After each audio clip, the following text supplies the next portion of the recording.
Hey everybody, we had some requests to go over how we teach Uchimata, so we're going to break it down for you. So when we're doing Uchimata, there's two major things that we want people to learn. One is to build this frame with their arms here, and to maintain that frame the whole time. The other thing is to be able to get low and corkscrew down here, and then pop up. Alright? Cutting them right up the middle, just brushing the inside of the leg.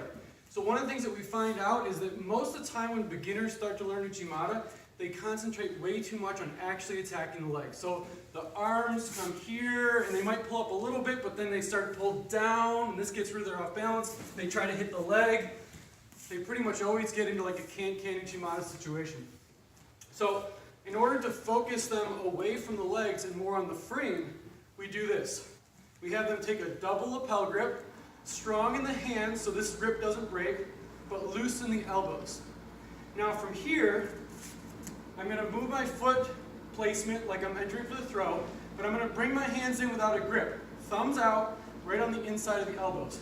Now from here, I'm going to extend these to like they're pointing my ears to create the off balance and to build the frame. Alright, now you see how he comes forward? That is what gives me that teeter-totter motion when I actually execute the throw. So we want people, even from here, to be able to get that off balance without moving themselves. So what we'll also do is we'll put a line here and we'll say, you need to do this 20 times and you don't let your body cross the line. You bring the person to your line. Here. Here. And then doing it when you actually have this wall to push against with that bent knee. The next thing we do is we focus on the legs. Once we've got them focusing on those hands and keeping that frame there the whole time, now we bring the legs in. So we have them cross the box with plenty of room in here so you can pull the person forward. If we cross too soon and then we go to pull, look, there's no off balance. He doesn't have enough room to move. So we give ourselves plenty of room. Hands inside, thumbs facing outward. Build the frame here. Now our other foot comes in at the top of the triangle, and I'm going to try to continue to look at him as long as possible for the entry. Now, I can move everything looking this way.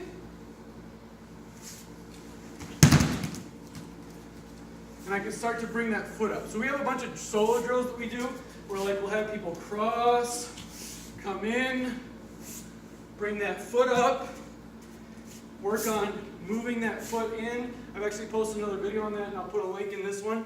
All right, so this is so important because by not using the grips, we force people to do all the other pieces correctly. So the litmus test that we call it is that someone does this, I cross, I create my frame, I focus on holding this frame the whole time. And now as I come in to complete my throw, my goal is to have my partner come up on my hip.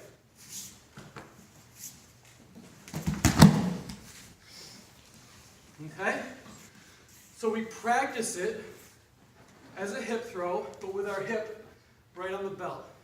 We do this over and over again, making sure that they can get low, that they pull and create a frame, and that they can pendulum up here while maintaining that good kind of T position with their body.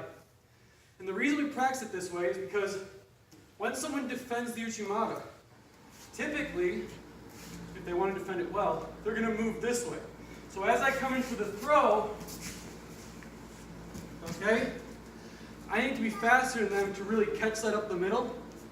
But if I practice my Uchimata, where I'm kind of brushing this leg, and I've got actually good hip contact, a hip style Uchimata, then if I'm not fast enough, I still catch the other leg.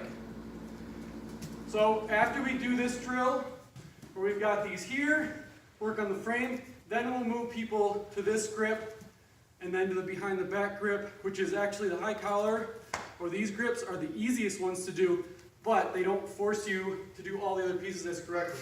So here, I'm building that same frame, I'm continuing to maintain that frame the whole time, I come in,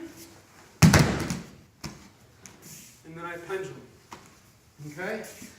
And this can be used for learning to do a hara gauche and other throws as well, but we really focus on Uchimata because when we actually execute a really nice Uchimata, we don't want a ton of hip contact. Okay, we want to come in and cut them right up the middle.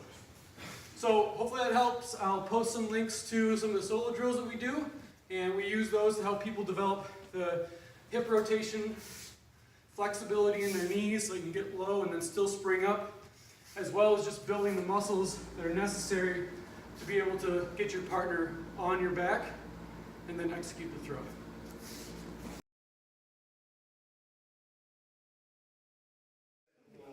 Okay, so for your litmus test, the way that we determine if the litmus test went well or didn't go well is whether or not I can pick my partner up on my hip. So if I do everything right, he comes up. Common things that we'll see. Somebody pulls themselves to their partner, they try to do it, and they slide up.